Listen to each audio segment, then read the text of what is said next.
Are we good? It looks like it, man. It sent me a notification. Okay. All right, we are on. Sorry about that, everybody. We had some technical difficulties, but we are on now. We are on the Speak Your Truth with Mark Ross podcast, and I am your host, Mark Ross. And with me tonight is a good friend of mine. We just met a few weeks ago, but we had good conversations, and we clicked. So on my show with me tonight is brother Harry Turner. Harry Turner, welcome to the show, brother. Thank you. Thank you. I appreciate you sharing space with me. Yes, sir. Yes, sir. So before we get into this thing, just give me a rundown about who you are and what you do. Yes, sir. For the past several years, I've been running my own private practice as a psychotherapist. Therapist, which we call therapists, but psychotherapists and therapists are different in that a psychotherapist looks at the totality of a person's entire life. So from conception on, and to look at certain thought patterns, behaviors, beliefs that have been programmed into the person based off of their experiences. And the reason why that's important is because happiness is not a destination to be reached, it's the way we travel, is to do that which produces the experience of happiness. And so in order to do that, we have to let go of the old conditioning that's based off of adaptation. Some of it healthy some of it actually benefits us on our path towards happiness, but a good bit of it, it's us stuck in the conditioning that we essentially grew up in, were reared in, and were conditioned to be in, which then fights against the way that we truly desire to be and how we truly desire to live, which I quote Lao Tzu often, and he says, it's only when I let go of who I am that I become who I might be. So psychotherapists, for me, we help the person to examine these old life patterns and then help them to evolve and grow beyond or grow through them so that they can be in thought, word, and deed in the most authentic space possible. At least that's the purpose that I do it. You ask another psychotherapist, it may give you something completely different. But for me, this is why I do the work that I do. And right now, I've transitioned from private practice now. I've stopped accepting new clients to more of the spiritual guidance, mental and spiritual guidance and advocacy realm, so I could take the message that I learned in my private practice and in other places, such as when I was employed in corrections as a mental health clinician in a multi-level security prison. I did time. It felt like I was doing time. I feel like you did tell him, though, did it? It really did. In the words of Tupac, you don't have to be incarcerated to be doing time. You know what I mean? Like, you don't have to be in prison, to be doing time. So from that to dealing with the youth, there's a lot of different experiences I've had dealing with the primary mental health clinic, where the bulk of our clients were Medicaid and Medicare recipients. So I've had a lot of different experiences before I moved to my private practice. Now I want to take the message of mental wellness to a higher level, because in my faith, and again, this is not me proselytizing, this is me saying what I believe based off of my faith. In my faith, it says in Romans 12:2, do not conform to the patterns of the world, but be transformed through the renewing of your mind. Transformation happens at that mental level. And if we don't understand the mind and how it gets in the way of that and how it blocks us from being our most authentic self, then again, ignorance and freedom can't coexist. Amen to that. Amen to that. So, Brother Harry, what led you down the path of becoming a counselor? A picture. A picture. I saw a picture. I graduated with my undergrad from LSU, sociology with a concentration in criminology. I didn't know what I was going to do next. I saw a picture of this older gentleman holding up an African baby, and there was a bunch of African babies around him that were reaching up to him. And I thought, this is a really nice picture. And the gentleman just so happened to be a white brother. And I thought, how much more powerful would this be if this picture was a Black man holding up this African child with these African children around him? And so that at the bottom of that picture, it showed the school. It was an advertisement for the School of Social Work. So I went there to ask about it. They told me that that's actually macro level, nonprofit NGO organization type social work, and they deal with LSU at the time. It only dealt with micro level, which is psychotherapy, one-on-one individual counseling. That was the primary focus at the time. And so I said, well, this. I have no other plans. This is what led me here. Even though y'all don't do this, I'll give y'all a try and just see what it does, what it do. And eventually that led me down to working at a mental health clinic and realizing that I have a knack for like therapy. And then I was like, well, if I can do this for the clinic, and the only thing that they're doing that I'm not doing is billing, then I can do this for myself. Right. And so then I moved into private practice for myself and did that for the last several years until recently God called me. I feel this intuitive pulling towards something a little bit more expansive. Mm-hmm. Okay. Now, you mentioned that you worked in the prison system for a while as a therapist. I think it was 4 years you mentioned that you worked. Yes, sir. Definitely would stay there long enough to get a graduate degree. Brother Harry, talk to us about that experience, because I worked in the prison system too. And I didn't work in your capacity, but I worked there long enough to know that being incarcerated for long periods of time, for some people, short periods of time, it could really have a damaging mental effect on your spirit. You feel what I'm saying? It can affect you physically, mentally, spiritually. I mean, it can really do some damage to you being locked up in that cell for years. So share with us, what it was like for you to, go and work in your capacity. Yeah, like you said, brother, or like I mentioned earlier, you don't have to be in prison to be doing time.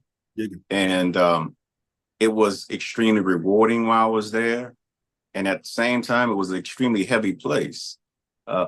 Again, pulling from my faith, we wrestle not against flesh and blood.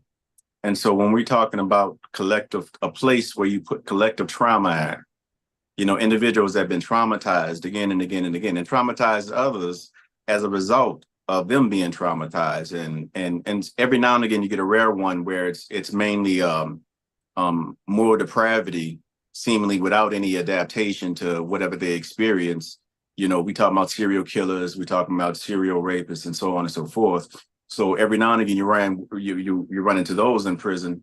But for the most part, as a mental health clinician, what I noticed is that these were traumatized people, and this was the mental health clinic for them. Prison for a poor Black person, or a poor person of color, or a poor white person, prison is the mental health clinic. Yes, sir. And so this is the first intervention, even though prison is not designed for that. And essentially prison is designed to be, from my perspective, more of a punishment. The mode that it's in is in punishment. Carl Jung, the father of psychotherapy, one of the fathers of psychotherapy, says, condemnation does not liberate, it only further oppresses. Jesus didn't come to condemn. He came to heal. That's right. So what ends up happening is down here in the South, and I really believe in 100 years from now, they'll look back at us, and the way we look at people 100 years prior to us and say they were barbarians, they can look at us, and part of the barbarity that they'll see is the way that we treat people who commit crimes, incarcerated individuals. And they will see how that's a torture chamber, and how we get away with essentially allowing our more sadistic side of the ego, or from using religious terminology, how flesh operates, because flesh takes delight in punishment. Ego takes delight in punishment. It takes delight in sadistic things. And all of us have it. All of us have an ego. So without awareness of truth, we are stuck in that ego mode. And that ego mode is a low frequency mode that's calibrated towards fear. In that space, I am stuck in my more primitive animal way of operating. So when we talk about prison, we're talking about collective trauma. And also we're talking about you putting a concentration of individuals who are stuck at the lower levels of the human mind, to where they are in animal mode, fight or flight, survival, 24/7. No human being is meant to be in that. No officer meant to be in that. No, the only person that I see that really goes around and is actually still healthy are the people who served as wardens and assistant wardens, which I'm gonna try not to say too much about that because I can't really go into specifics about what I saw there based off, working in the corrections. They make you sign, non-disclosure things and whatnot. Gotcha. But yeah, man, it's a place of hell. And like the quote says, I believe it was, no, I don't want to misquote. I don't want to say the wrong person who quoted it. But when we are cut, we bleed all over those closest to us. These are some cut up individuals. Yeah. And of course, if somebody do wrong to you, the ego or flesh or the lower frequency version of ourselves, it's eye for an eye. Mm-hmm. Straight up. That's Mm-hmm. how we are programmed. Ain't no point in denying it. Anybody who says they don't feel that way is lying through their teeth. Mm-hmm. Mm-hmm. But while the flesh may be weak, the spirit is willing. Yeah. So for me, it's about not only understanding how the mind operates, Mm-hmm. but eventually once you understand how the mind operates, Yes, sir. transcending the limitations of the mind through transformation. And that can't happen without awareness. So oftentimes when I talk to adult, and when I was there, because it's been several years since I've been there now, but when I would talk to adult individuals and they'd be like, incarcerated individuals, and they'd be like, man, you don't know, man, I've been on meds all my life. You would check my record, man. I had ADHD since before I could walk. Mm. And I go in and I tell them, hey, know that my personal belief, and I'm bringing in, of course, my professional experiences, but I don't know if there's any official research has been done on this, but my personal experiences suggest or presents the case that a lot of people who are diagnosed, especially children, there's an overdiagnosis of children, especially children of color, with ADD and ADHD, when in reality, they're responding based off of complex PTSD. Mm-hmm. And complex PTSD is less recognized. We're still fighting to get that into the diagnostic manual for professionals. I'm sorry, go ahead. Brother Harry, before we get into that though, I was talking about, what your experience was like, and I love the dialogue that you gave me because it made me remember, excuse me, it made me remember about dialogue that I had with people who were locked up, while I was working there. And a lot of the guys said the same thing. You don't know what I've been through. I've been taking meds since I was a kid, this and that, and this and that. And it's like, I'm crazy. well damn, yeah. Mm-hmm. It's a sad state of affairs where I'm in Wisconsin. Yeah. You worked in Louisiana. Yeah. We're both Exact saying same the experience. same thing. We are both saying the same thing. Which means Come on now. that was created by design. A successful campaign, sir. The school to prison pipeline is no joke. Right now, I heard that part of that, not to bring politics into it, but I heard my understanding is part of Project 2025 is to defund the Department of Education. Why is that? To further fund the pipeline and prison system. and other things. But ignorance and freedom can coexist. Ignorance and freedom can coexist, So yeah, but please leave whatever questions you got for me. But there's a lot of experience. I taught, I taught anger management. I taught parenting there. I taught substance abuse classes there. One-to-ones. I was over the max lockdown area as well as general population. So I've had a lot of different experiences. Used to be on call. Used to have to show up 2-3 o'clock in the morning because somebody decided to, I don't know, swallow a metal bar or whatever. Or do something else, attempt suicide. Sometimes the attempts were actually serious attempts. Other times it was, okay, I got beef with you. I know that you home for the weekend. Let me go on and cut my nipple off or something like that. So the doctor has to show up and stitch me up, and you got to show up to put me on suicide watch. So, the suicidal ideation now is to be taken seriously. Yes, sir. Inside of the prison population, especially. Yes. Mm-hmm. They also, the thing is that you can get numb to the way that they use it to manipulate. but you've got to take every single accusation or every single gesture of suicidal ideation seriously, because really, even if they're playing around, part of them really want it because they're suffering. Part of them Yes. wants to end to their suffering. Yes. Now, to back your point, I I embarked in uh, engaging in fatherhood groups work for the place that I used to work at. I Mm, just started. This is my first cohort, and hopefully, God willing, I'll be doing more cohorts with the gentleman there. We started off with 12. yeah. We're down to 3. Mm, Now, this today was our last official class before graduation. We were expecting 5. 2 got into a fight. Now, the other brothers that were there were telling us that this little beef was weeks in the works, and it was almost inevitable because one of the guys that engaged in fighting the other guy, he kind of singled him out and was just causing this beef between the two. And the final the final straw, if you will, was mhm. who got to the microwave first. I'm thinking, I'm like, hold up. You talking about 2 grown men engaging in a fight over who's going to get the microwave first, and you're taking fatherhood classes, and we encourage you guys to be on your best behavior. We do. I and they know me. I look, bro, I was so distraught.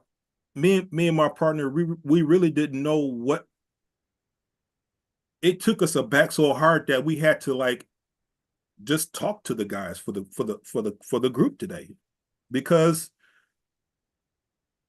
the the mentality, going back to your point about the low frequency mentality that these brothers exhibit, it's mind blowing, bro. You you cannot put yourself in a situation that's going to make it worse for you when it's already bad. That rationale, make sure my wife is okay. That rationale, though, that's when you playing chess. The fight or flight state that these brothers are locked in is checkers. It's the primitive. If a bear is chasing you, you're not worried about how to do your taxes. You're not trying to do long division. There's only 1 or 2 options that you have, and it's not going to be fight. But even though that's an option, but it's fight or flight.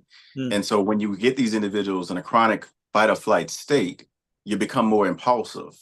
It's not mm, about the rationale. It's about survival state. It's about mm, protection. mm, So, that's the issue with being stuck in the low frequency ego state, because it really is a scarcity mindset. It's a fear rooted reality, and the internal state that you're in, polyvagal theory. The internal state that you're in dictates the story that you're telling yourself about the world that you're in. So from a fight or flight state, if I'm stuck in that, even if I'm having a good time, you can still be stuck in a fight or flight state. So if I'm stuck in a fight or flight state, then everything and everybody can become a threat. Anything. It doesn't have to be serious at all. My mind is going to blow it up yes. because I'm looking for the threat. And you don't have to be locked up to have that mindset. Oh no, many of us out here have it. The thing Indeed. is, yeah, Indeed. you remove poverty and you remove most of the population that's in corrections. If you give them money and you give them lawyers, like what we see is going down right now, and most of them would have never seen the inside of a cell. Mm, It's because not only do you have the guilty verdict of doing a crime, but on top of that, you get an extra verdict for being poor and doing a crime. mm. Don't you let and don't you dare be poor black and do a crime. You poor and you black Man, listen. and you did a crime. Say what now? Oh yeah, we're gonna Say put you under the prison. what? Say what? Yeah. For those who are watching this podcast, thank you for joining us. If you guys have any questions that you may want to ask during our interview, please do so. This is some deep stuff, brothers, and I just want to thank you again for taking the time and being patient with me, brother Harry, and I My really. pleasure. But I have another question for you. Please. Did you think that your efforts to help the prisoners while you were there were effective or in vain? I got some of my most rewarding experiences from the prison, and one of the compliments I will never forget. It came on my last day as I was leaving. Uh, an offender, which general population calls them inmates, but I'll say inmate for the viewers. But an inmate, as I was leaving, they were going across what we call the walk to move from one side of the prison to the other, where they had administrative buildings, you do intake there and whatnot, doctor's visits. But they were walking across the walk and they yelled at me as I was in the parking lot. It was on my last day. And he said, Mr. Turner, Mr. Turner. He was yelling across the way. Yeah, yeah. I ain't never gonna forget you, man. I've Oh, been to 6, 7 different prisons, man, and your class is the first class I ever learned something in. oh, I said, yeah, now yeah, that's a compliment. yeah. That's a compliment. Because I knew he was a career Mm. inmate, if you will. Hmm.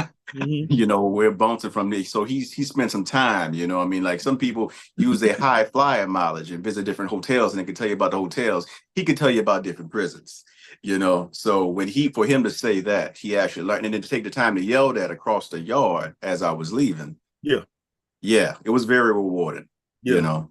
yeah. It's one of those tearjerker moments almost. Oh, Oh, now you ain't got to be incarcerated to be in prison. So since I was on the yard, what I'm saying, I still kept it together. But yeah, it Yeah, was. yeah, Clearly, it's a forever memory for me. yeah. And it also solidifies that what you're doing is legit and it's meaningful. Yeah, Hmm. yeah. When I was there again, I'm no longer there. But when I was there, yeah, a lot of the compliments I've gotten they come from inmates. Honestly, a lot of the help that I've gotten also came from inmates Hmm. because we were understaffed here in Louisiana. Y'all know about our prison population, so um, we, we were grossly understaffed as far as security officers. So oftentimes I would be walking a tier on my own. I would get locked on a tier because security officers would forget me down a tier. So at any point in time, oh yeah, this is real down here. So at any point in time, if they really had beef with me, if any of the inmates had beef with me, they would have got their one-on-one and they would have had a long time too, Oh, because I relied on them to notify the correction officer that I was locked on a tier. That's how long I would be down the tiers. They would forget I was there. So if it wasn't for the offender outside of the tier being able to go and get their, attention, I would be locked on there. mm. So even the respect that I got back there, they knew I came there behind a purpose. I had a passion and a purpose. It wasn't about pay for me. Because if it was about pay, I for damn sure wouldn't have been there. Dig it. Yeah, I've heard about how crazy the prison system is in Louisiana. So I know you got stories for days. we're Come on, gonna come on. we're gonna say that one for another time. Look. Last statement on. Let me just say this real For quick. sure, go for it. Anytime you change the most prosperous plantation in America, Angola plantation, and you change that as soon as the abolishment of slavery happens to Angola prison, keeping the population pretty much the same, you already know what time of day it is. And I'm gonna leave that alone. I don't want anybody visiting my house in the middle of the night. So, what was the breaking point for you to made you leave? The torture, which I didn't see. When I say that, I'm not saying that I saw torture. I did not see torture. What I saw, what for me, the prison system as it is, I saw what it proclaimed to be versus what it truly is, which I already knew that. Sure. But to be in there, I didn't see inmates. I saw people that looked like me. So I saw me in those setups. Mm-hmm. I saw me being cursed out. I saw me being disrespected. I saw me getting into fights. I saw me having very little chances for rehabilitation. And 4 years of that, the crap throwing, the knife fights, the murdered inmates. You know, there's only so much you can take. Mm-hmm. You know, so for me, because of what I saw and how I experienced it, it just had a profound impact on me to the point to where I had, I think, a vicarious trauma based off of that, and me not really taking care of myself. If you've been in the prison, I'm pretty sure it's similar up there as it is down here. It, as far as mental wellness and your own, they don't pay you to be healthy. It's already a sick place. They Mm-hmm. don't pay you to take care of yourself. They don't give you enough money to take care of yourself, to take off and go to different places and whatnot. So you're dealing with that sickness day in and day out, and you're still scratching and surviving. So all of that led to different physical ailments. And then my doctor pretty much came to me and said, look, you keep working that job, you're going to die. Mm-hmm. And this is me in my, this is me, I think, early 30s. Yeah, early 30s. You continue to work that job, you die. Mm-hmm. Yeah. One thing I've learned before I move on, one thing that I've learned during my years as a corrections officer / corrections lieutenant was to leave work at work. That's what they say. Once I've figured out that I was bringing work home, i.e. the trauma, as a comment that my wife put here on Facebook, PTSD, I brought that home, brother.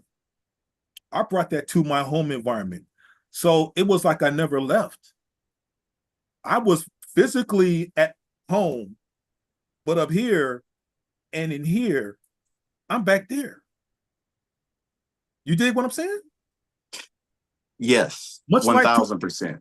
Much like to my military PTSD, brother Harry, I'm physically here, but my mind and my spirit is back in North Carolina. And I hid that for years. Mentally and spiritually, I wasn't here in Wisconsin. Mm-hmm. And I had no idea what I was dealing with. But once I figured that out, I figured the other stuff out, because I knew that I was doing some crazy stuff, man. Like, I had to check myself.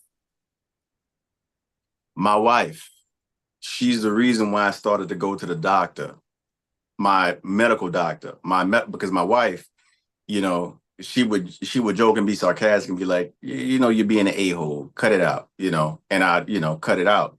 But then the words, the description changed, and she said, you're being mean. And because of the change in the words, you think I would respond more to a-hole. But if you're used to hearing a thing, and plus I was working in prison, so you got to talk to me hard, you know what I mean? Like, but when she said mean, it was like, what do you mean mean? Yeah. Well, you've been extremely irritated, like you're constantly irritable, and it seems like you can't rest. Like you're antsy, you're pacing back and forth. You always feel like you got to do something. She started to go down a list, and that's when I went to the doctor. And then the doctor not only put me on family medical FMLA. Not only did I go on, not only like the time off, but also he told me he referred me to a therapist. And that's when I jumped in therapy, and I did 4 years in therapy as well. Yes. And being treated for complex trauma. It's like a trauma unspecified, because when people think about PTSD, they're thinking about, war zones. But they don't realize that a lot of us either grow up in war zones, especially if you're a person of color, or we go to work in war zones, especially if you're dealing with a population that's people of color. There was no coincidence that me, as a unicorn, a Black therapist or Black mental health clinician at the time, when there's very few Black male therapists out there, that I would end up being over inmates in maximum lockdown. I could have been over the medical unit. I could have been over other units that were less chaotic, I'd say. Yes. But they were right too. They knew that I was built for it. But just because I'm built for it and I'm tough enough Mm, for it doesn't mean mm, that it's healthy. right. And that's the thing. That's the thing. It wasn't Mhm. healthy. That environment, since it's a sick environment, It's there's not no healthy. way for you to work in that environment and not become sick as well. I don't care who you are. And if Yeah. you are, if you not because if you praising that system and there's no impact on you, that means you ain't working. You just getting paid. And you And we won't already know last who long. that is. You We won't ain't gonna call last out no long. names. Huh? And you won't last long. Oh, unless you're at a certain position, which we ain't gonna call out no positions because you already know what it is. We're gonna leave that alone, Leave it. Yeah. you know. Yes, sir. Yes, sir. So now you work in private practice. What's your population of people that you work Uh, with? high functioning adults. High functioning adults. That's been my population. So and individuals that my special has been complex trauma. Love dealing with complex trauma. Because so many of us people of color, again, have been suffering from complex trauma, that chronic irritation. So, Black folk in particular, we are some of the most spiritual people on the planet. Yes, we are. Why are we so chronically angry, so many of us? Why so many of us are so chronically jealous? Why are we cutting each other off in traffic? Why are we calling each other everything but a child of God? Why is that a chronic state for so many of us to be in? That's that trauma. Mm, mhm. Oftentimes, that's what that is. It's that Mm. it's mainly that undealt with. Carl Jung, again, I pull from his philosophies. He says, until the unconscious becomes conscious, it will direct your life and you will call it fate. Until I can't help the way that I am. I just am who I know. You're not. Because while all adaptations are healthy adaptations, is that we adapt to maladaptive environments. And outside of that environment, that adaptation becomes maladaptive. Come on now. Come on. So, so yeah, make me hard as a child if you plan on me going to prison. Mm, But if you plan on me being a professor, then toughening me up and making me hard, come on now. you know, Yes, sir. that's not needed for that, Mm, you know? But the brain, again, Carl Jung, again, I pull from him a lot. He says, the pendulum of the mind oscillates not between right and wrong, but sense and nonsense. We do what makes sense to us. and we do what makes sense to us, even if it doesn't, because it's normal for them because of Precisely, oh, precisely, what? precisely. Come It's on, not man. right and wrong. We say, well, you know better. You know better. No, it's It- not about knowing better. It's about the program, yeah, period. it's about The spirit the is willing, but wiring. there we go. There we go. Oh There my we goodness. even in my own faith, when I refer to Paul, one of the greatest apostle, he Hmm. goes on and says, I do not know what I do, for what I want to do, I do not do, but what I hate to do. Bro, bro. Yeah, yeah, yeah. I'm gonna read this comment from brother Eric Gajewski. He's a good friend of mine. He says this: you can't love yourself properly when you're stuck in the fight or flight in dealing with trauma. Yeah, that's a block. It's a Yeah, block. it's a block. It's a block. It's a Yeah, block. yeah. Fight or flight, it's the fear state. You have a choice in any moment. We're choosing essentially between fear or love. Mhm. So in the fear state, we focus on the external environment and the threats out there. We're not focused on the inside. But until we look on the inside, we don't truly awaken. Mhm. But that fight or flight state, until we feel safe enough, Mhm. we are protecting. The fight or flight state is like this. When I explain it to my clients, there are three states the autonomic nervous system that regulates the internal environment based off of what we need to respond to in the external.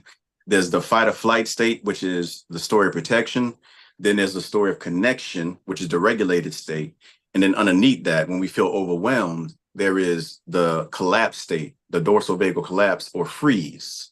Mhm. And so if state dictates story, when I'm in a fight or flight state, what I'm seeing from the world is one story. When I'm in a freeze state, what I'm seeing from the world is a different story. Mhm. Fight or flight, everything is dangerous. I need to protect myself. Scarcity mindset, limited resources. I got to fight. I got to compete. I got to be better than everybody else. That's fight or flight. Free Mhm. state, I'm overwhelmed. I'm depressed. I'm hiding myself. Life is too much for me. I don't measure up. I'm not good enough. I'm not worthy enough. I'm just not enough. From the regulated state, you're ready to connect and collaborate and cooperate. In that class, you allowed the brothers that you were talking about that were meant to graduate in that state. They felt safe enough for you to be regulated. And so what the behaviors, thoughts, and words that you heard from them in that regulated state is going to be different from the fight or flight state when they're fighting over that microwave. That's the difference. And the fight or flight state is not about operating from a place of authenticity. It's strictly about survival. And you don't need to have morals to survive. It's not about morals. It's not about principles. It's about survival. Yep. And we don't realize that. That's the thing, and until ignorance and freedom can coexist, Yep. Yep. And it goes back to what I said too, which is a comment that someone here on the chat, Serena, she says, living in survival mode. A lot of us, and I say it again, we don't have to be locked up to be in trauma. A lot of us outside of the prison system, we are living in survival mode. That's real. I mean, like you said, everybody like incarcerations. this. We ain't even locked Straight up. up. We're like this. Straight up. You get it, and you get close, you're gonna get punched. Straight up. We like this or like This this. or this. That's Ain't it. no in between. No in between. That's None. it. None. And we had to be in that state for the most part. There are innocent people who are locked up too with it. That's time has proven that. But for those of us who may have committed a crime and been found guilty, we were in that traumatic state before that happened. You see, and so again, the prison system becomes the default mental health system for poor people, especially poor people of color. So it's really that we got to understand. Once we understand how the mind operates, once we understand that state dictates story, and then we understand how the ego, which is the personality, the part of us that we want to project to the world, how that is fueled and sustains itself through vanity, and we let go of the prideful vanity and adopt an energy of humility, that's when we'll begin to truly make the progress to heal. Because as Albert Einstein said, our problems can't be solved. They can only be outgrown. Growing takes time. It's growing pains, not growing pleasures. And anything not growing is dead. So many of us are walking around like zombies because we choose not to grow. It says, in my faith, it says, with all that get understanding. So that means why you getting the food for today, why you getting gas, after you get this conversation over with, after you get done what you need to get done at the job, no matter how much you getting throughout the day, make sure that you get some understanding along the way. Dig it. Dig How that. many of us are feeding that? Yes. We're spiritual beings having a human experience. What spiritual food are we giving ourselves on a daily basis? Because that's the most important part. Yes, sir. Yes, sir. You Say that know? one more time. Say that one more What time. spiritual food are we feeding ourselves? Yeah. What did Beelzebub say to Jesus when he was out there? Yeah. He said, "Hey man, turn that into some Popeye's chicken. Turn that rocket into some bread. You hungry? You been out here fasting?" Yeah. He said, "Man should not live on bread alone."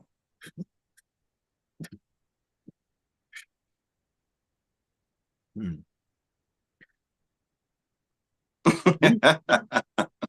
You mentioned you mentioned during our initial interview inmate psychological theory. Mm. I want you to talk about that because from that question, I want us to transition into the Black kids, our youth being misdiagnosed. Mm. Okay. What did I So tell me? What did I call it? Because the phrasing, you that's a mentioned different the phrasing. term inmate psychological theory. And what did I say about it? Because that's a description of another term, and I can't remember the phrase. I'm trying to It is, recall our but conversation. loosely, it's basically talking uh, about how people that are incarcerated, they develop certain behaviors after a Mm, long period of time in there. mm, They come out, they still exhibit those same behaviors as if they were still in there. hmm. Because they don't have any. Even the wisest, in my faith, even the wisest man had wise counsel. Ignorance and freedom can coexist. Serving time, what does that mean? What is it? Time is irrelevant when it comes down to personal evolution. What does it mean? What did you serve in time? And so now I'm rehabilitated. No, many of us will die in prison by our own created fears. Hmm. There's a Bonnie Ware. She's an Austrian nurse, and she created a book called Regrets Before Dying, where she was a hospice nurse, and she listened to all of these people die. Her patients, all of them were in terminal conditions. They all died, and she began to record what it is that they would say, because they would die right before they would die. They would all say the same things. So she recorded the top 5 regrets of people. And the lesson there of the regrets before dying is to the living, is that we don't truly live. One of the top regrets is, I wish I would have allowed myself to be happier. Mhm. Why is it that we won't allow ourselves to be happy? Because we're too busy grinding it out. And why do we focus more on the grinding it out? Mhm. Because of the scarcity fear mindset, Mhm. Mhm. which I have to fight against. As I'm transitioning right now, there's parts of me that are Mhm. saying, do what makes money, Harry. Do what you know. Do what's safe. Mhm. I ain't come here to be safe. I come here to live. And so intuitively, I'm being led to do something else on a grander scale, on a more expansive scale. Don't know what that is. Mhm. But in the meantime, I'm Mhm. going to trust, and I'm going to keep my eyes on the prize. That's the difference. Is, are we operating, for me anyway, for me, am I operating from my authentic self, which is connected to spirit? Am I operating from that place, or am I operating from the ego, the fear mindset? Mhm. The human, Mhm. am I concerned about this humanness? Am I concerned about personhood? When, just using an analogy, when Peter began to walk on water in my faith, he got concerned with personhood because the waters got rough, the winds kicked up and the waters got rough. And so he got concerned with personhood. My goodness, with these rough waves, what's going to happen to this person? That was fear. Without faith, it's impossible to please God. Indeed. And so in fear, he began to sink because he did not keep his eyes on the prize. Not that parts of us won't be afraid, but courage is the choice to move forward anyway, in spite of being afraid. Mm. And there's too much that he's spoken against, at least in my faith. There's too much that's been spoken against fear. Fear not, for I am with thee, for I've not given thee a spirit of fear. Yea, though I walk through the valley of the shadow of death, I will fear no evil, for thou art with me. Constantly, we've not given a spirit of fear. So what spirit are we embodying in any given moment? Mm. Somewhere along the line, man, we forgot that. Oh, yeah. We forgot that. We Oh, yeah. lost our true sense of faith, our true moral compass, if you will. And now we're just living in a reprobate state. We're Look, living in a reprobate state. I quoted Jesus, now I'm going to quote Dead Prayers. You can't fool all of the people all of the time, but if you fool the right ones, the rest will fall behind. Mm. When you have Mm. people who are calling themselves prophets, who are only out for a profit, when you have snake oil salesmen selling Bibles that they don't read, Mhm. when you have preachers who are pretending to be preachers but are really politicians Come on now. out for their own interest, and you have a people who are not operating according to 2 Timothy 2:15, which where it says, study to show thyself approved, a workman that needed not to be ashamed, rightly dividing the word of truth. You see, when you study, you're not just looking at it, you're just not showing up on Sunday. It becomes a way of life. It becomes who you are. It becomes what you do. It's how you speak. It's how you think. It's how you respond to things. Many of us don't operate from that space. And because we don't operate from that space, in reality, a lot of these charlatans are a big reflection of us. We choosing not to be real. Mm. And we ain't choosing to call people out for their tomfoolery. And Go the ahead. worst lie we can tell is a lie to ourselves. So That's another conversation too.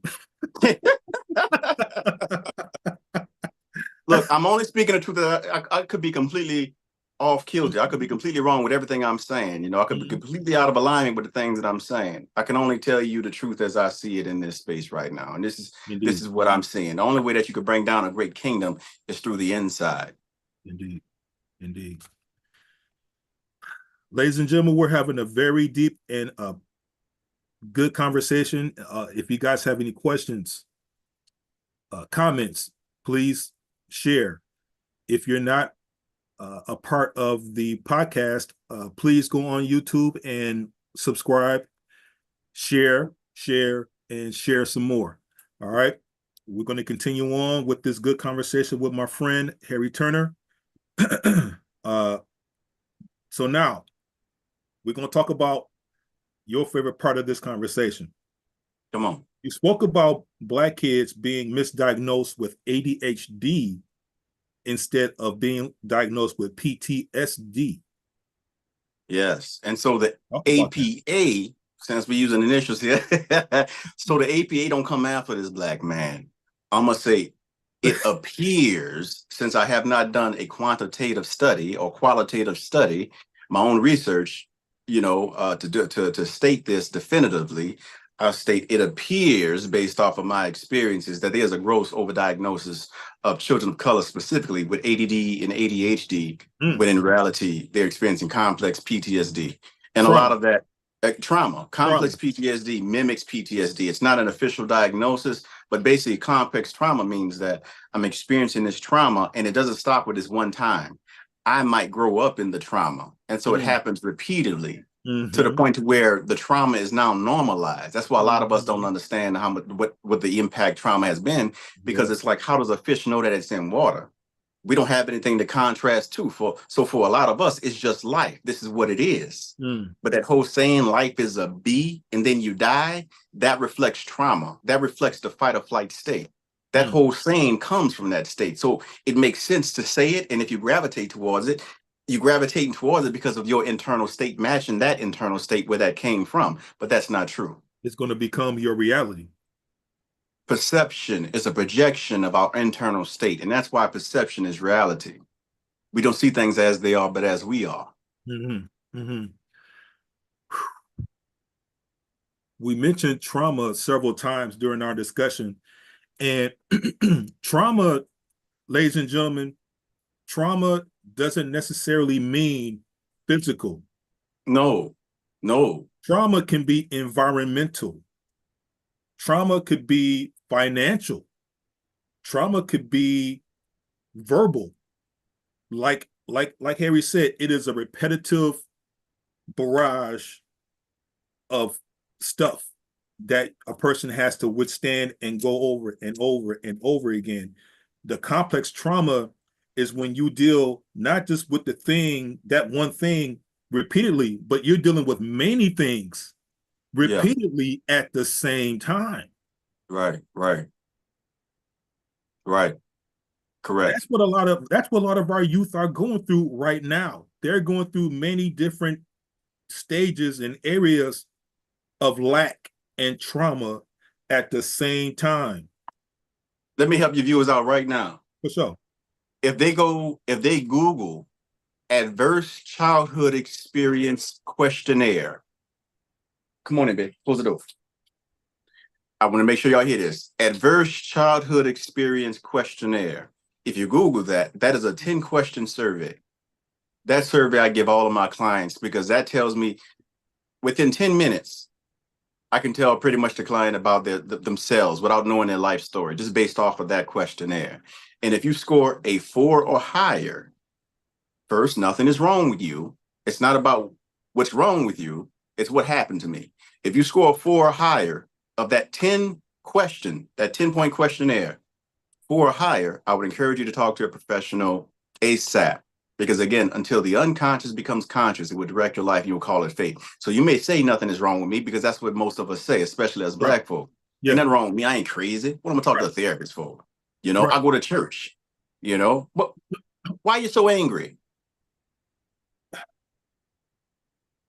Why are you so resentful?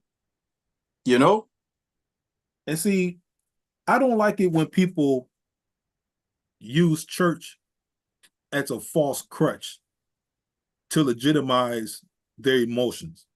Because if you're going to church, aren't you going to church to let it out? Mm, But we mm, don't let it out, right? mm-mm. Because No. if we did, we would come out of church different. Bear ye. Understand? I mean, it's like we're still living in that childish mindset from that Bible scripture. When I was a child, I thought as a child, I did childish things. But when I became an adult, I put away childish things. Amen. So we're not putting away the childish things. We're not putting away the anger. We're not putting away all of the negative things that gave us this false and negative perception of reality. We're not putting that away. Hmm. But what are you doing? And like what you said earlier, the mind. Harriet Tubman was credited with saying this, even though they say that this was created later on. But Harriet Tubman was credited with saying, I freed 1,000 slaves, and I would have freed 1,000 more had they only known they were slaves. You see, you're not a slave until you're broken up here. Hmm. It was always a battlefield of the mind. If the mind is a place of transformation, according to the word, then where the enemy is going to attack us at is the mind. Hmm. So go ahead on and think that ain't nothing wrong with you. We don't think that you ain't got some healing to do. Go ahead on and think that all you can do is all you need to do is dress up real nice, put on your Sunday hat and show up for Sunday service, say a few amens, and you're gonna transform. Even in the good book, it says not everybody that says God will enter the gates of heaven. Say that. Like, Say like, that. come on, let's be real here. Let's Yeah. be real. Do we really want true healing? Mm-hmm. You know, and I incorporate both the mental health is my specialty, even though you hear me incorporate a lot of my faith. Mental health is my specialty because we can't really transform until we understand how the mind operates. Because when you understand that the ego represents flesh and you understand the ego, which atheists as well as sages have talked about the ego. Rumi says the ego is the veil between humans and God. So when you understand that we all have an ego, then you can understand why Jesus said, "For all sin and for all have sinned and fall short of the glory of God." You can understand and why he could easily say, even though he may not have spoken to each individual, but when they had those stones in his hand in their hand, he said, "He that had not sinned cast the first stone." And it's because we all have an ego and it operates according to fear. Mm-hmm. Fear energizes the ego or the lower frequency self parts of ourselves, Mm-hmm. existence of ourselves. Love energizes the spirit. Mm-hmm. So the more I can keep you in a state of fear, the less likely you are to heal through being in that internal state of love. And then you're definitely not going to spread that love, because the only way to spread love is to give other people the overflow from the love that you give yourself. And if you're stuck in the ego mindset, you ain't loving yourself. And that's why you hate everybody else, because you can only give what you have. You hate me because you hate you. Mm. Perception is the projection of your internal state. Yes, sir. So what keeping along that same pulse, have you worked with our Black youth that suffered, from trauma? And Yes. have you ever told the family, say, hey, I don't think he has ADHD. I think there's something else going on. And I think you should address it differently from what you think it is. Yes, but in very cautious words where I don't overstep my boundaries, because in here, Louisiana, I'm limited on the things I can say. So Sure. the prescriber is the MD, licensed clinical social worker. You need a master's degree. There's still this thing with titles. Again, the ego loves titles, but God is no respecter of person. But humans, we praise titles. And so for a person to not be an MD and say, I don't think that medication that operates like cocaine, I don't think that your child should be taking that. I could be sued. I could have my license taken away. So I have to be very nuanced in the suggestion. So I may say, it might be important for you to let your child's psychiatrist know, or your child's doctor know, that he does have an extensive history of trauma. A lot of the children that experience trauma, they don't talk to a professional. And my experience have been a lot of times the parents don't really want them to talk to a professional because Mm, the professional is going to realize just how jacked up they are mm. and what they're doing to their child. Because a lot of these children could be removed from the home. They're not going to be removed from the home because there's nowhere for them to go, regardless of what they say it is, foster care and all this other stuff. Whatever. By definition, the bulk of these children could easily be removed from the home if there was a true healthy foster care system for them to go to. But they, from what I can tell, based off of what I would think would be healthy and healing, that could promote healing in the child out of this traumatic state, I don't really see that existing. There's at-risk centers and whatnot, but the resources are scarce there. Wall Street is flooded with money while the resources are scarce where they need it for a reason. All of that is by design. And at the end of the day, if you don't heal, you'll make a good slave on my modern day plantation called the prison industrial complex. Mm-hmm. You work for me. I told the inmates all the time, many times when I was there, you think that property of the state means the clothes that you wear? That ain't for the clothes, it's for you. You the property. Yeah. And, Legally. and not and not and not only that, but we're not benefiting from that. Big Pharma's benefiting from that. There we go. The prison complex is benefiting from that. There we go. But is the Black community benefiting from that? There we go. Absolutely not. There we go. Because now we are prescribing unnecessary medications to our youth because they're angry and not hyper, right? And so now you have kids that are taking this medication, they may start to exhibit secondary problems because, as we all know, you take a medication, there's a risk that there might be some side effects. And if side effects do present itself, what do? You take medications for the side effects. there we go. And so on and so on and so on. So there now we go. you got, I'm talking about kids that are taking multiple medications. And did they get any better? There we It was go. making more zombified, if anything. There we go. Now I will say for the kids that do, because there are certain kids that do have ADD and ADHD, and they most certainly need their medication intervention. Without that intervention, it's going to be a problem. So you want to make sure that they get the appropriate care. So I don't want to, I don't want to downplay that. But Sure. yes, if you have a child and they are now a teenager, and you gonna know this, don't email me and let me know because I don't need to know these things. But you know that whether your child is using drugs or not, a lot of them like to smoke weed. If your child is a teenager smoking weed and he or she is also taking ADD and ADHD medication, more than likely they don't have ADD and ADHD. Mm-hmm. Most of the adults that I know that legit have that. It's not from any other, variable such as trauma. Mm-hmm. They can't smoke weed. It sends them into a manic state. Mm-hmm. So that's one way I detect, like you say that you have ADD. When I was seeing the kids, you say that you have ADD, ADHD, but yet you smoke weed every day and it doesn't bother you. No, you don't have, no, you're lying. Mm. Or you don't know, you're unaware. He was deceived. Yeah, you were deceived. Thinking that. You were deceived. No. Yes. And then once you believe that you're broken or whatever, then it becomes self-sustaining.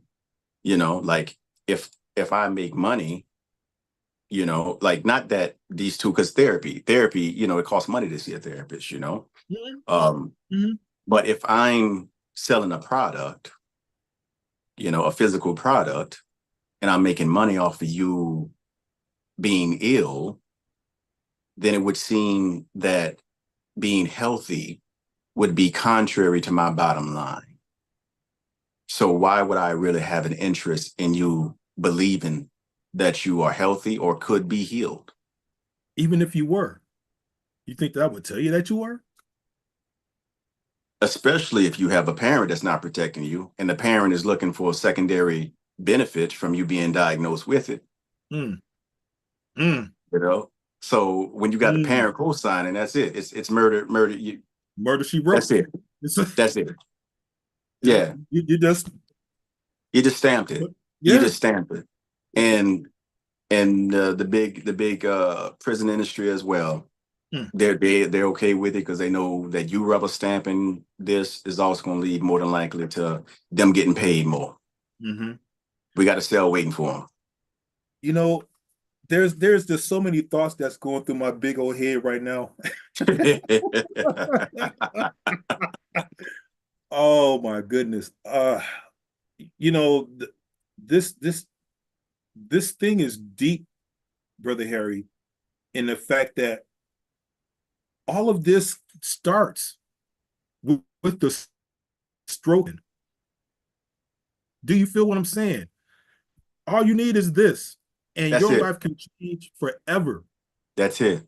It's A not. It's pen, not. ladies and gentlemen, this is all that those people need to change your life. A stroke of a pen. If they That's put their it. signature on something, regardless of how you feel, little Johnny screwed, What? little Joanna screwed, whoever he, she, they, done And if you with have a this. parent, So what? and if you have a parent who's been traumatized and have been passing on that generational trauma down, you know that the parent can't even protect themselves, so they're not going to protect the child, even though they may think they'd be protecting the child. So that who's going to stand in the way? The child is defenseless. Yeah, who's going to stand in the way? Hmm, So that's it. They become casualties of the invisible war that we don't acknowledge. brother.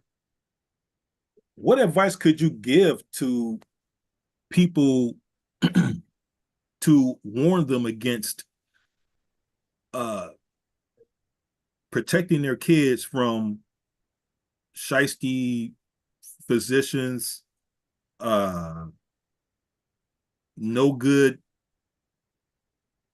policymakers? I mean, what could you say to people to really make them look at the situation different?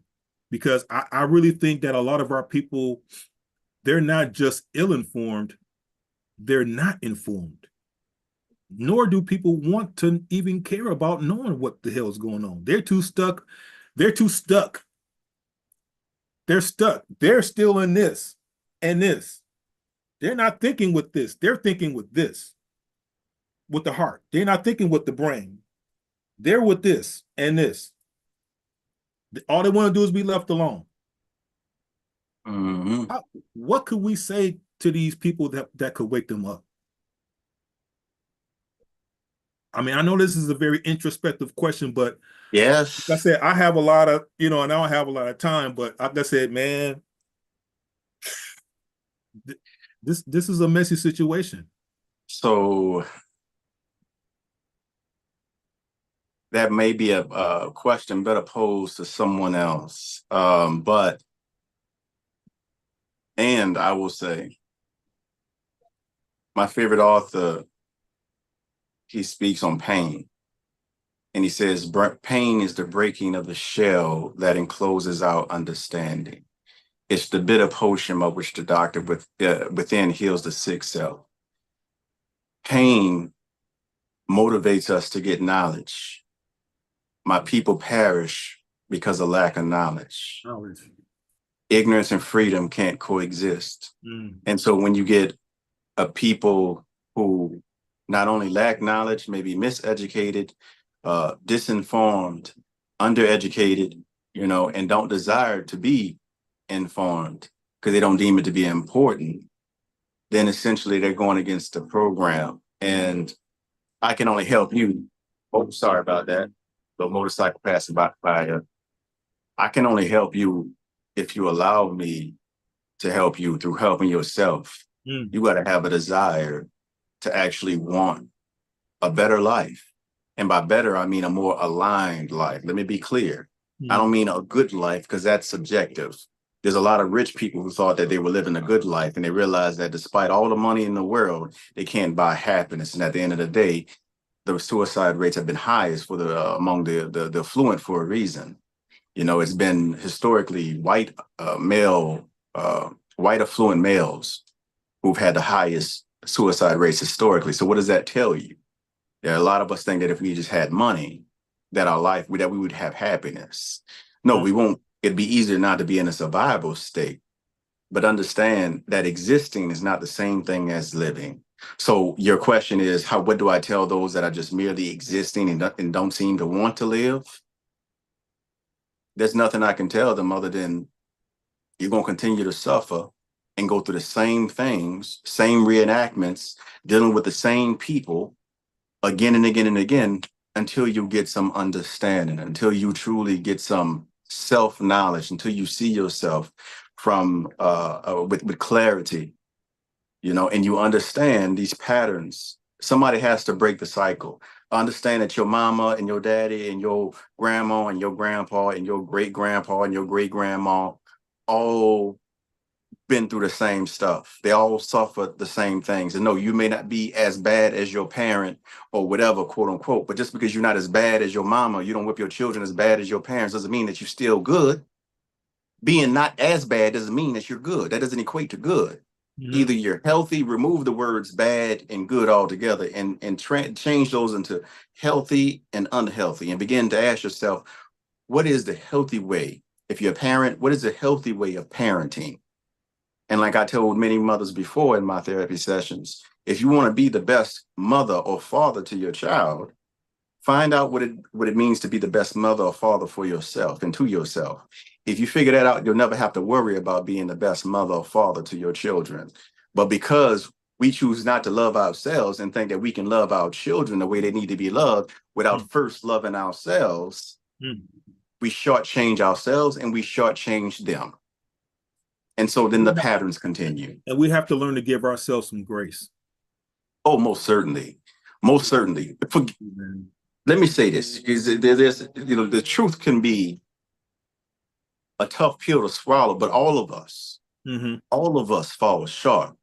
Forgiveness is essential to growth. Humility and self-forgiveness, because to err is human, but to forgive is divine. You see, forgiveness and love, that's the way that you transform. Forgiveness is not condemnation, not judging yourself. If you felt it with anything I said today, if anybody who listens to this or hear this in the future, if you felt judged in any way, shape, or form, let me tell you right now, that is not the intent at all. But we can't lie to ourselves either. True. The worst lie we can tell is a lie to ourselves. You know, and so we have to be realistic. And it's not about, oh, you're a bad person. No, you're doing what makes sense to you based on your current level of awareness. But as you heal, your awareness expands. You move from the snapshot view or the eye level way of seeing life to what I like to say is a sky level, the more panoramic view of things. And when you begin to see that, as you heal, the options available to you open up. You may not think that you may be smart enough or strong enough or whatever enough to do this or that, but that's irrelevant as you continue to heal. Like, you're able to embody courage. As far as me, God gives me courage to go against my design when need to go towards a safety. Like I said earlier, I'm not here to be safe, I'm here to live. Yes, I need to also be safe in order to maintain my physical existence. That's not your priority. But that's not the priority. That's secondary. It's just a base need. I've come here to live. So what does that mean? I need to ask myself that every single day, because change and aligned living is a lifestyle. It is a way of life. So every morning you got to wake up and ask yourself, you got to look in the mirror and ask yourself, what values am I going to prioritize today? Because if you don't tell your mind what to do, your mind will tell you what to do.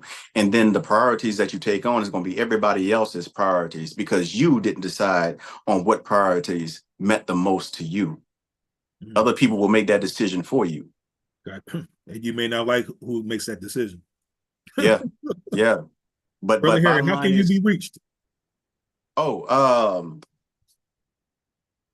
that's a good question. You see, all the questions you asked me that one, and then I start to stumble.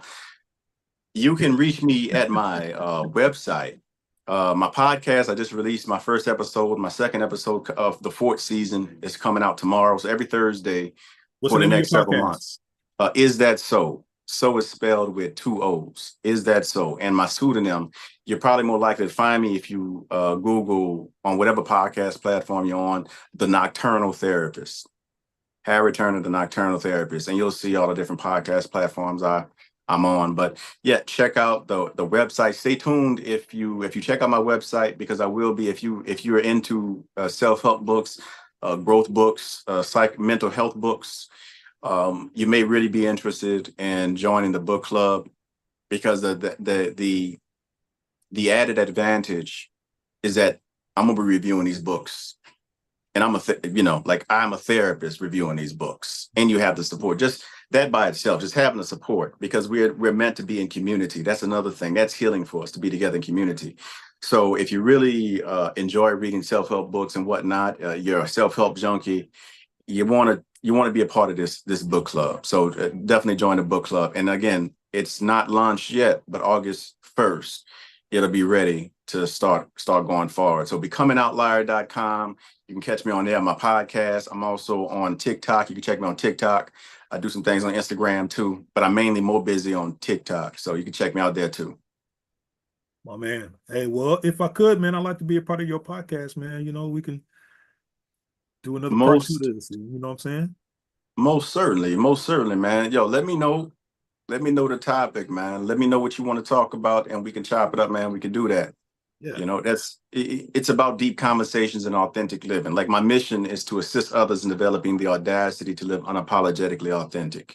And I say that a life of authenticity is a life of skillfully practicing living through your values. So that's the whole mode that I'm in with the podcast, and what are the topics I talk about. And I talk to everybody, a ray of life, Yes, sir. My father's a pastor, but he said you didn't have everything from preachers to warlocks on your podcast. I don't know what you're doing. I said, look, it's an open forum. Oh, yeah. Open forum. Yes, Let's sir. let's just talk about deep stuff. Let's get to the root of it, because no matter where you stand at, when you dig deep enough, we all reach the same center. So let's go deep. Yeah. You know. I am. Well, brother Harry, I'm going to let you go, man, so you can go back to enjoying your vacation with your family. I really, really appreciate you coming on to spend some time with me and my listeners. Brother, this was a good conversation. I appreciate it, brother. Yeah, likewise, man. It really was a pleasure, man. I had fun. I don't know how long. I don't see a time. I don't know how long we've been on here, man. But look, man, I could talk to you for another 4 hours. I'm telling you. Yeah. That's why I'm like, hey man, we have to do a part two to this and just pick up where we left off or something. But yeah, or even me going on your show, we can carry it on and whatever. Yes, I'm sir. looking for that, but I really do appreciate you taking the time to chop it up with me, man. That means a lot. That means a lot. Thank you. Tell the wife, uh, I'm sorry. You're good. You're good. You're good. She was fishing. She good. She happy. Okay, well, as long as y'all caught fish, man, that's all good, man. Go ahead and enjoy yourselves, brother, and we will be chopping it up again for sure. Thank you, brother. Yo, you be So, blessed, and blessings to your audience, man. you too, man. You too. Y'all be All cool. right. And thank you guys Later. for taking the time to listen to the podcast. Go on YouTube, to Speak Your Truth with Mark Ross. Subscribe, and I'm out. Until next time.